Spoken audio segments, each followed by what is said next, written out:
Ibadah pada pagi hari ini kita lakukan dengan pengakuan bahwa pertolongan kita datang dari Tuhan, pencipta langit dan bumi serta segala isinya. Tuhan yang tidak pernah meninggalkan perbuatan tangannya.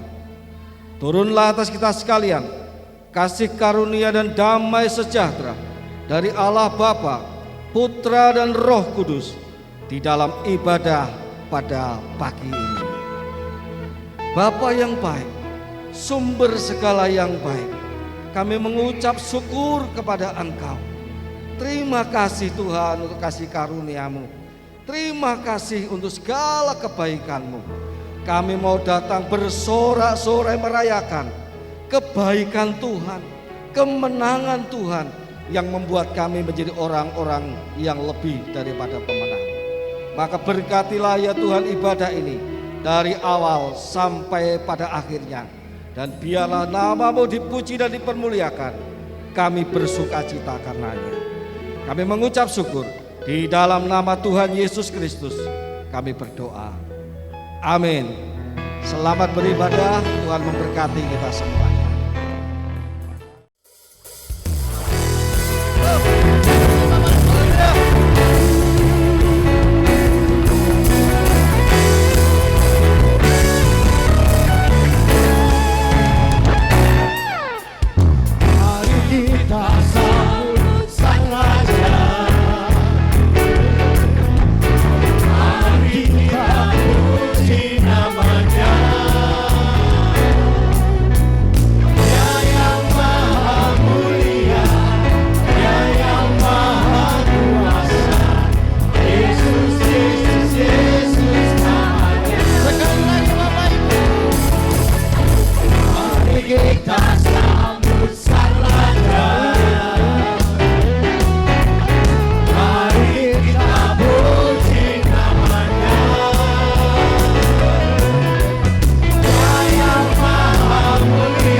sempurna di dalam hidup kami Tuhan.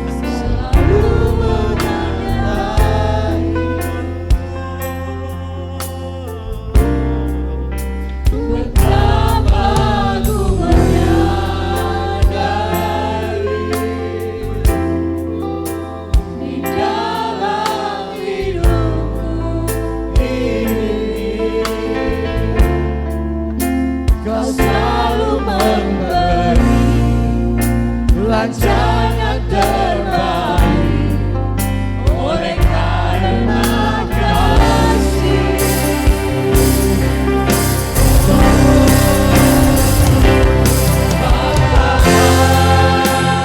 Sentuh hatiku, ubah hidupku menjadi yang baru.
Biarlah roh-Mu bekerja ya Tuhan di antara kami.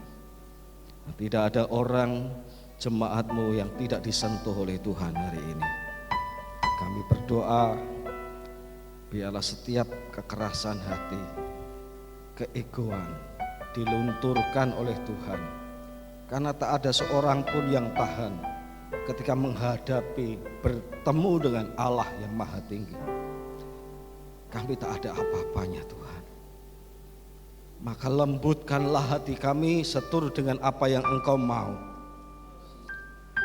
Lembutkanlah kami Tuhan. Pakai kami. Pakai kami. Biarlah Engkau dimuliakan Tuhan dalam kehidupan kami, dalam pelayanan kami. Terima kasih. Terima kasih. Allah Roh bekerjalah lebih lanjut. Kami mau mendengarkan firman-Mu.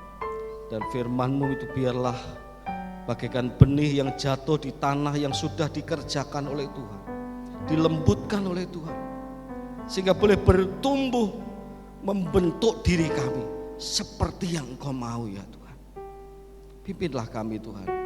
Kami mengucap syukur, menyambut setiap karya Allah yang besar itu yang sedang Engkau rancangkan dalam hidup dan pelayanan kami.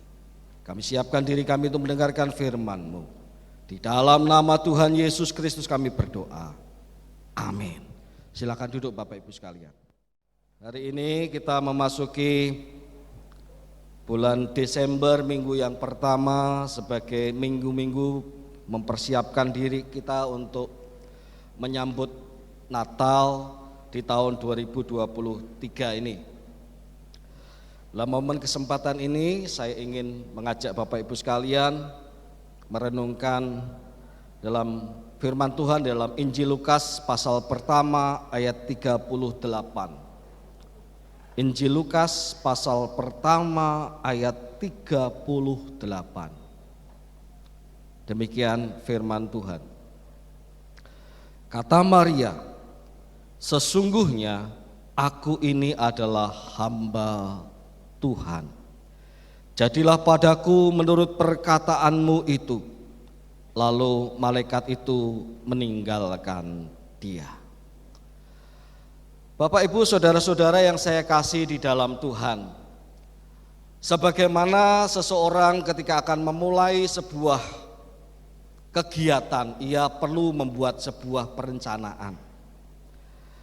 Dan ketika perencanaan itu sudah dibuat, ia segera berpikir, siapa-siapa saja yang bisa ia pakai untuk menjadi rekan dari pembangunan yang sedang ia rancangkan atau kegiatan yang sedang ia rancangkan itu. Suatu contoh saja, ketika orang akan membangun rumah, maka ia siapkan segala sesuatu termasuk pendanaannya, termasuk model rumahnya dan lain sebagainya. Maka ketika ia siap sudah membangun, karena segala sesuatu sudah siap, ia perlu rekanan untuk dapat membangun rumah itu. Entah itu pemborong, entah itu menghubungi tukang langsung, setiap orang membutuhkan rekanan itu dan ia mencarinya. Bapak Ibu sekalian yang dikasihi oleh Tuhan, demikian juga ketika Allah Bapa itu merancangkan untuk menyelamatkan seluruh isi dunia ini, kesiapan anak tunggal Allah itu sudah disiapkan untuk datang ke dunia menjadi sama dengan manusia, mengambil rupa seorang hamba. Maka bersamaan dengan itu Allah pun mencari rekanan, mencari orang kepada siapa ia bisa bekerja sama untuk melakukan kehendaknya ini. Dan bukan menjadi sebuah kebetulan, orang yang dipilih Allah itu adalah seorang perempuan dari rakyat biasa yang bernama Maria. Kenapa? Karena Maria adalah seorang perempuan yang menangkap getar Allah itu. Sehingga ketika malaikat itu datang kepadanya, bercakap-cakap dengan dia, menyampaikan dengan berita tentang rencana Allah, Maria sempat ragu, bukankah aku belum bersuami, kata Maria. Tetapi ketika malaikat Gabriel menjelaskan lebih lanjut tentang bagaimana Maria akan mengandung, bukan dari suaminya, bukan dengan cara-cara biologis seperti biasa, tetapi karena kuasa Allah, karena roh Allah, maka Maria pun menjawab seperti yang telah kita baca, sesungguhnya aku ini hamba Tuhan. Marialah yang menangkap getar Allah itu, sehingga ia dimampukan untuk menjawab, sesungguhnya aku ini hamba Tuhan. Bapak Ibu, kata sesungguhnya kalau diterjemahkan dari bahasa Yunani, dari letterleknya ya, diterjemahkan apa adanya, itu bisa diterjemahkan sebagai lihatlah. Dalam Alkitab American Standard Version, behold, lihatlah. Jadi ayat ini bisa kita baca, lihatlah, aku ini hamba Tuhan.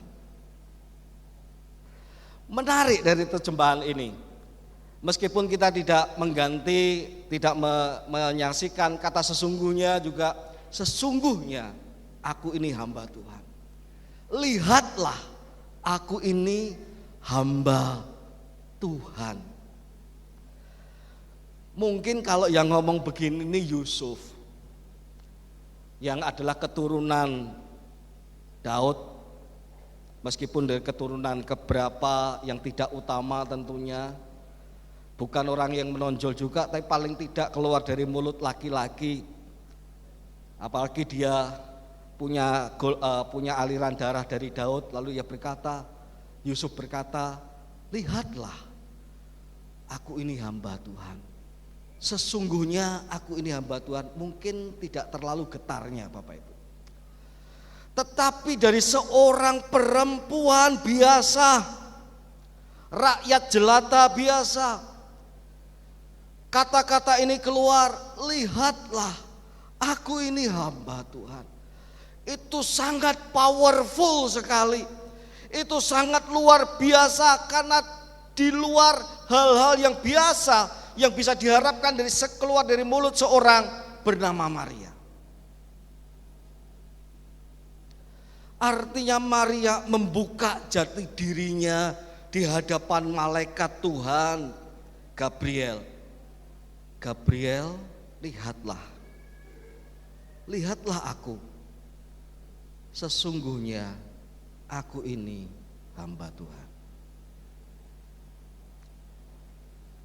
Sama seperti kalau ada seorang pendekar sedang menyamar Bapak Ibu.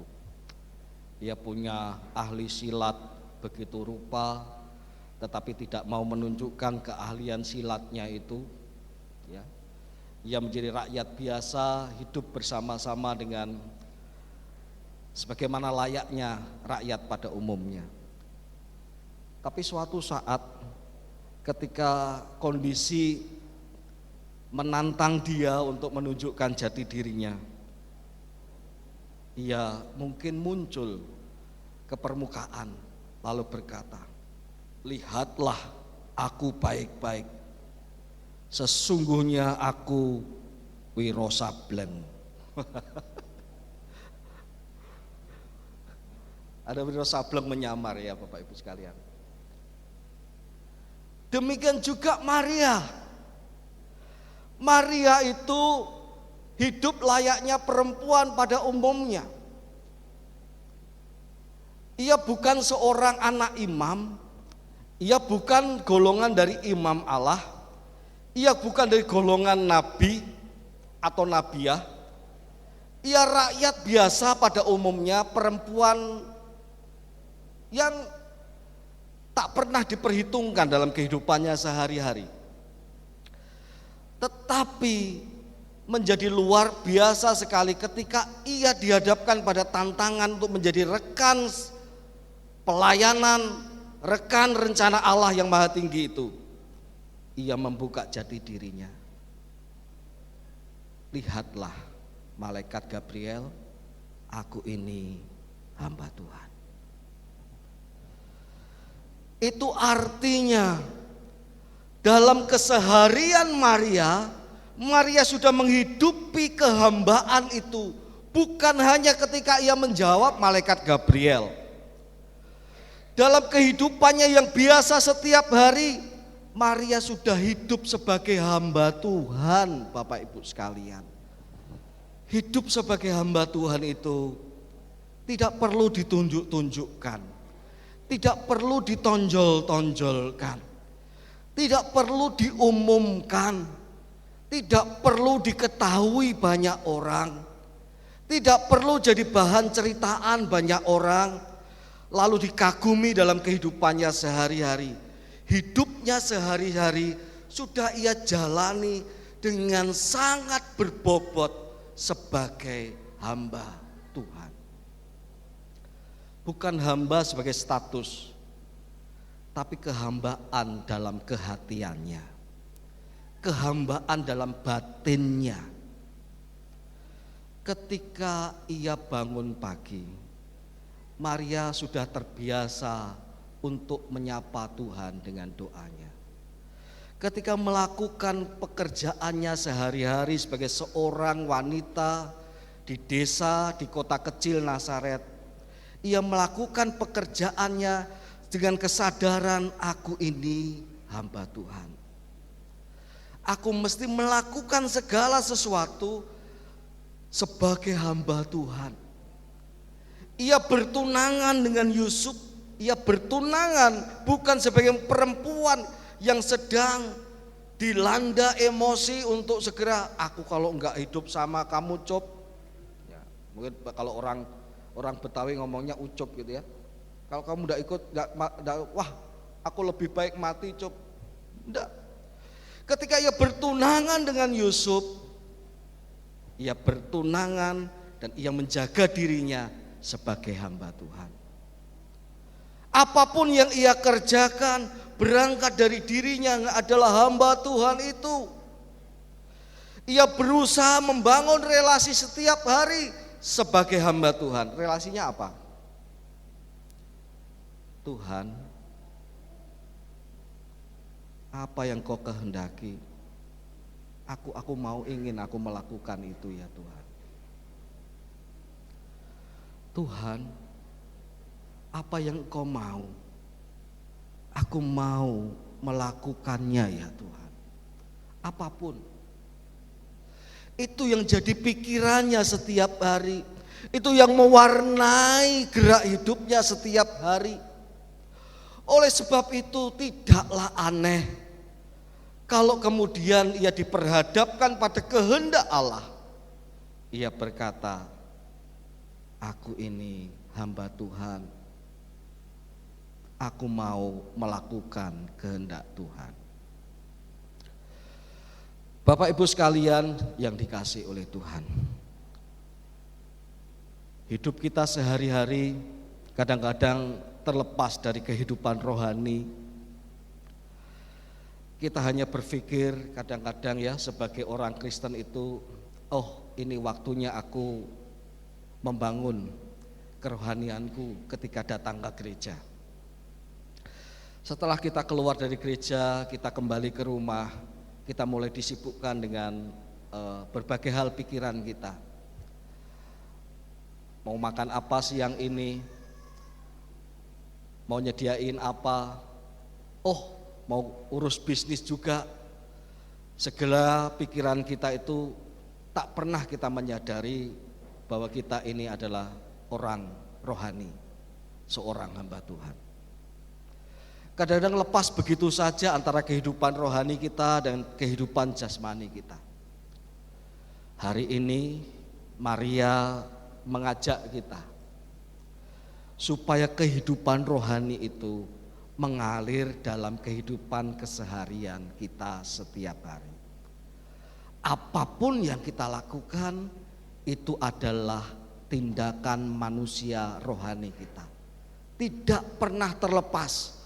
Baik di rumah, baik ketika kita berbisnis, baik ketika melakukan kegiatan apapun juga, kita melakukannya sebagai seorang manusia rohani, sebagai hamba Tuhan.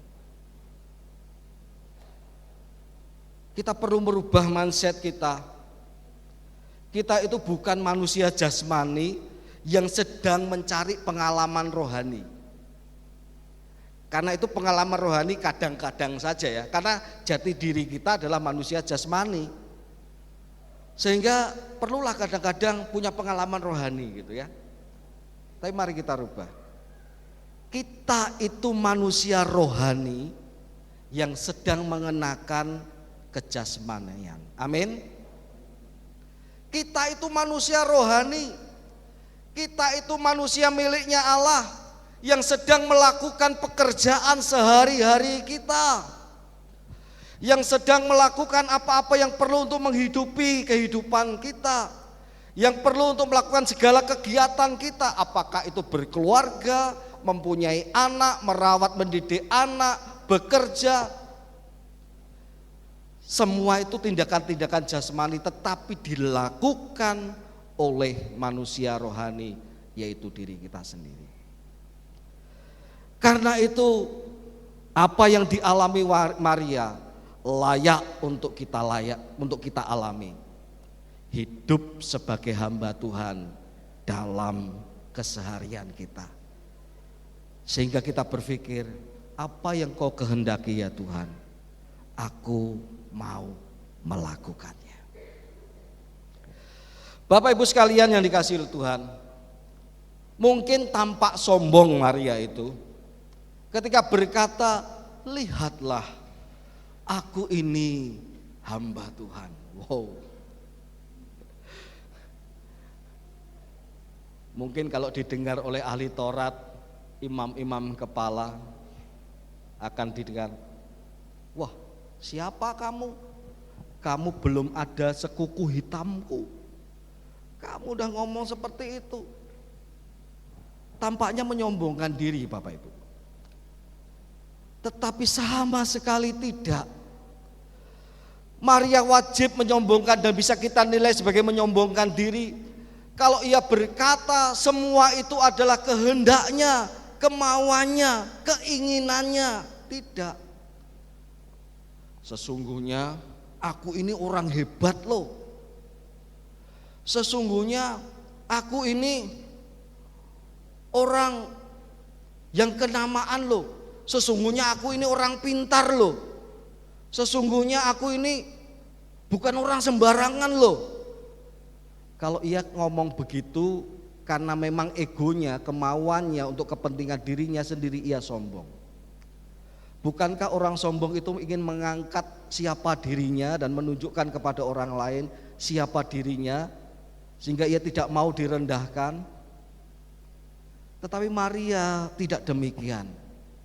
Ketika ia mengungkapkan dirinya sesungguhnya, ia mengungkapkan itu bukan untuk menonjolkan dirinya atau untuk kepentingan dirinya, tetapi untuk kepentingan Allah yang sedang ia layani. Karena itu ia berkata, lihatlah aku ini hamba Tuhan. Sesungguhnya aku ini hamba Tuhan. Bukan jadilah padaku menurut keinginanku, bukan. Jadilah padaku menurut perkataanmu itu. Fokusnya bukan dirinya, fokusnya adalah Allah yang ia layani. Kalau Maria itu mau sombong, ia akan berkata sesungguhnya aku hamba Tuhan. Oleh karena itu jadilah menurut kemauanku. Tapi ia tidak berkata demikian. Jadilah menurut perkataanmu itu. Bapak Ibu sekalian, menuruti Allah itu tidak selalu gampang. Tidak selalu gampang. Ketika saya bernasar kepada Tuhan, dan kalau Tuhan jawab, saya akan menyerahkan diri saya untuk melayani sepenuh waktu. Dan ternyata Tuhan menjawab najar saya itu. Segera saya merasa tertekan. Saya bertanya-tanya, sungguhkah ini kehendak Tuhan? Bahkan ketika saya diyakinkan ini adalah kehendak Tuhan oleh orang tua saya. Kamu sudah bernasar, Tuhan jawab, itu artinya kehendak Tuhan dalam hidupmu, penuhi kehendak Tuhan. Hati saya pun masih menolak Bapak Ibu. Saya mendaftar masuk ke sekolah teologi untuk persiapan saya menjadi hamba Tuhan. Ketika hari terakhir, itu pun hari terakhir penutupan pendaftaran, saya ulur waktu begitu rupa. Sampai hari terakhir dan saya datang pun sudah sore, sekolah sudah tutup. Tapi syukur masih bisa dilayani pendaftaran saya. Ketika saya tes, rekan-rekan saya yang lain sibuk belajar karena ingin diterima. Saya pikir saya tidak perlu belajar, dengan maksud supaya kehendak Tuhan tidak terjadi dalam hidup saya. Saya terang-terangan saya tidak belajar. Padahal saya sudah 5 tahun meninggalkan sekolah Bapak Ibu. Di tes masuk itu saya tidak tahu bagaimana menjawabnya nanti. Saya tak ada persiapan. Pikir saya mau gagalkan ini. Moga-moga saya tidak diterima. Ketika wawancara semua orang deg-degan. Saya santai saja. Karena pikir saya tak perlu ada yang saya tutupi. Saya ditanya, Den, selama ini pelayanan apa? Saya pelayanannya hanya ikut pendeta saya, Bu, Pak, ketika dosen-dosen mewawancarai saya. Saya hanya bawa Alkitabnya ketika pendeta kami pelayanan ke desa ajak saya naik motor, saya bawakan Alkitabnya. Kamu pernah jadi pendoa syafaat enggak? Enggak. Kamu pernah singer enggak? Enggak. WL apalagi? Saya enggak pernah. Lalu pelayananmu apalagi di gereja? Saya tukang bersih-bersih gereja, Pak. Saya tukang ngepel dan nyapu gereja, Bu. Saya ngomong semuanya itu bukan mau mengatakan saya ini ngepel saja mau ya, rendah hati. Tidak. Saya mau supaya saya tidak diterima, Bapak Ibu. Saya mau katakan pada Tuhan, Tuhan panggilanmu sudah aku penuhi. Ternyata aku gak diterima loh Tuhan. Udah ya, aku kembali lagi. Tidak jadilah nasihat itu. Bapak, Ibu sekalian, saya tidak mudah menjawab seperti Maria. Ketika diperhadapkan pada kehendak Allah itu, sesungguhnya aku ini hamba Tuhan. Aku mau Tuhan jadi hamba-Mu.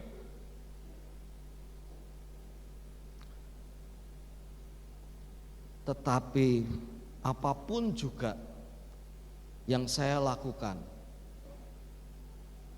tidak pernah membuat Allah menyerah dalam hidup saya.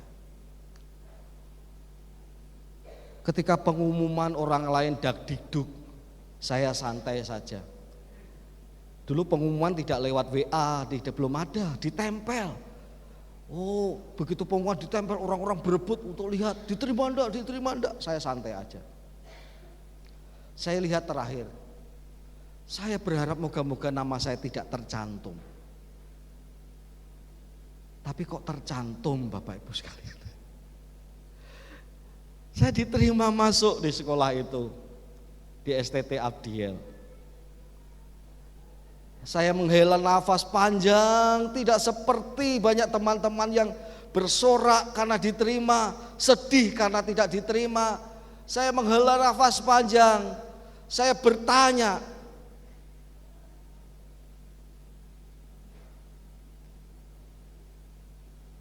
akankah aku tapaki jalan ini ya Tuhan? Bapak Ibu sekalian yang dikasihi oleh Tuhan, begitu tidak mudahnya menjawab kehendak Tuhan itu dalam hidup saya. Kenapa? Karena saya punya banyak angan-angan, pikiran yang menurut saya semuanya akan gagal. Saya punya ketakutan-ketakutan sendiri yang dalam pikiran saya, kalau saya memenuhi kehendak Tuhan, ketakutan-ketakutan saya itu akan terwujud. Saya punya cita-cita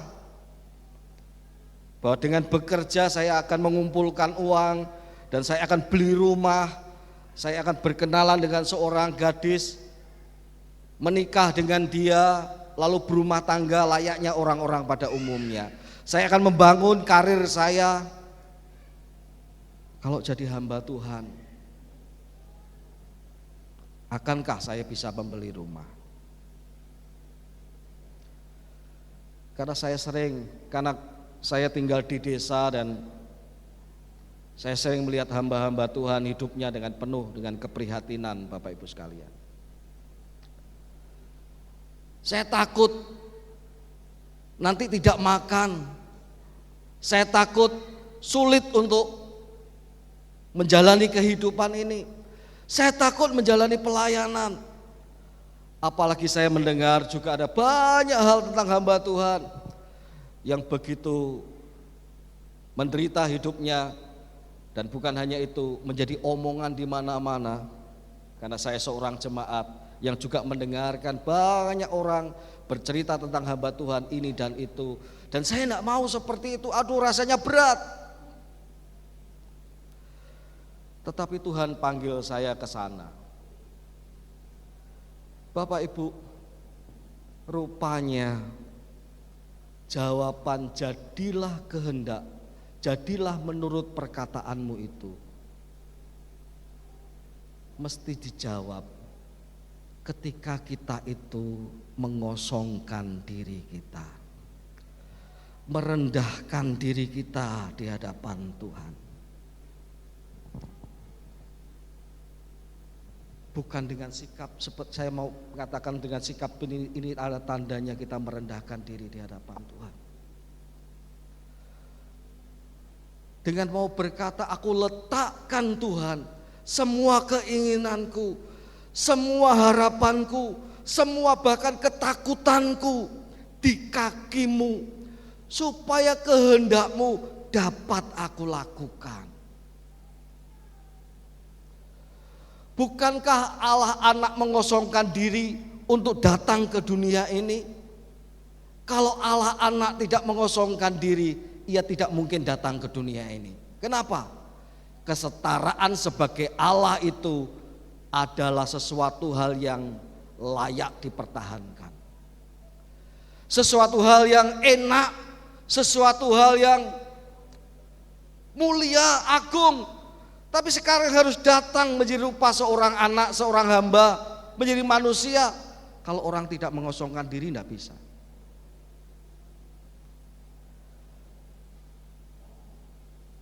Dan Maria menyambut getar surgawi itu, pengosongan diri itu dengan kehambaannya. Dengan kata lain, resonansi, getar surgawi, resonansi surgawi menggetar juga di dalam diri Maria. Resonansi itu adalah bergetarnya sebuah benda karena getaran benda lain, ya. Dan resonansi itu terjadi kalau dua benda ini punya frekuensi yang sama. Jadi frekuensi surgawi ditangkap oleh Maria. Ia menyatukan dengan frekuensi surgawi itu, sehingga getar surgawi itu bergetar juga di dalam dirinya. Oleh sebab itu tidaklah aneh kalau Maria menjalani hidupnya sehari-hari dalam getar surgawi itu, seorang hamba Allah, hamba Tuhan. Bapak Ibu, mungkin kita berpikir, Pak, kalau saya menaruh semuanya di dalam tangan Tuhan, mempercayakannya kepada Tuhan, apakah itu artinya saya tidak boleh senang? Apakah saya tidak boleh memperoleh apa yang saya harapkan dan saya impikan? Bapak Ibu sekalian yang dikasihi oleh Tuhan, kadang-kadang orang takut seperti itu. Tetapi percayalah, kalau kita berkata, Tuhan bukan aku, tapi getarmu saja ya Tuhan. Aku mau melayani Engkau. Aku mau hidup seturut dengan kehendak-Mu Tuhan. Aku mau melakukan apa yang Engkau mau. Keakuanku biarlah luntur, ku taruh dalam kaki-Mu Tuhan. Siapa diriku ini yang aku coba mau pertahankan? Oh tidak lagi Tuhan, aku mau taruh dalam kaki-Mu, di bawah kaki-Mu. Biar Engkau saja ya Tuhan yang terjadi kehendak-Mu dalam hidupku. Pada saat itu, pada saat resonansi surgawi bergetar dalam hati kita, pada waktu frekuensi Allah itu sama dengan frekuensi hati kita, di sanalah kita justru merasakan kebahagiaan Bapak Ibu. Di sanalah justru kita akan mengalami apa yang tak pernah kupikirkan, itu yang Kau sediakan dalam hidupku. Amin. Ketika kita menyelaraskan hati kita dengan hatinya Allah, di saat itulah seluruh kepenuhan hidup ini kita alami. Kebahagiaan, damai sejahtera, bahkan segala sesuatu yang kita anggap sudah kita lepas, itu justru Allah tambah-tambahkan dalam hidup saya, dalam hidup kita.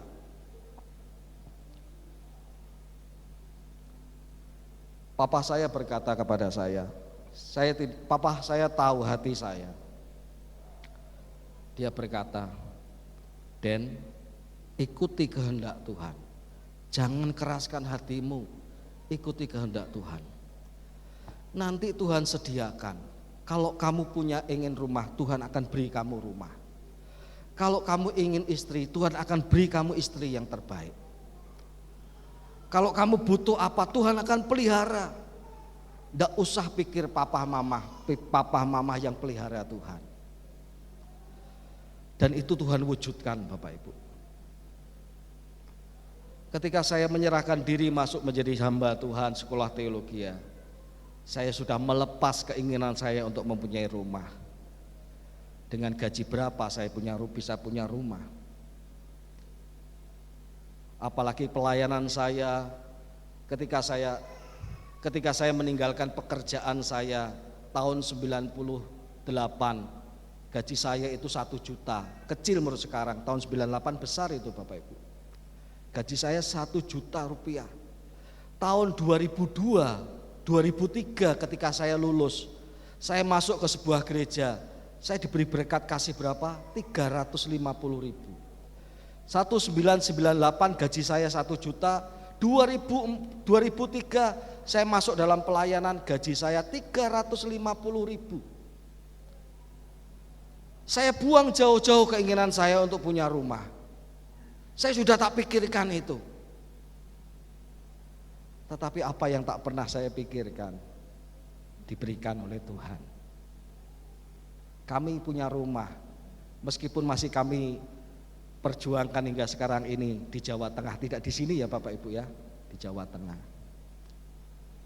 Saya tak tahu jodoh saya, tapi Tuhan berikan kepada saya istri terbaik, satu-satunya dan terbaik sampai sekarang ini. Okta adalah perempuan, seorang istri yang sangat baik, yang Tuhan sandingkan di samping saya. Apa yang tak pernah kita pikirkan Tuhan sediakan. Dan sampai sekarang tidak pernah sekalipun saya itu kelaparan. Amin. Oleh sebab itu Bapak Ibu sekalian yang dikasihi oleh Tuhan, hari ini ketika kita sedang mempersiapkan Natal, kita sedang mempersiapkan segala sesuatu yang terbaik untuk Tuhan.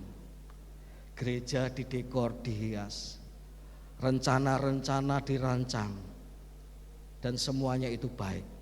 Ada perayaan Natal, ada bakti sosial Natal, dan semua kita kerjakan untuk kemuliaan Tuhan. Mari kita lengkapi hari ini. Lengkapi dengan apa? Dengan hati hamba kita. Dengan hati hamba kita. Tuhan, aku melayani Engkau. Aku ingin merayakan Natal dengan getar hati hambaku. Karena getar hati surgawi itu adalah getar hati menghamba. Allah yang menghamba, Allah yang melayani.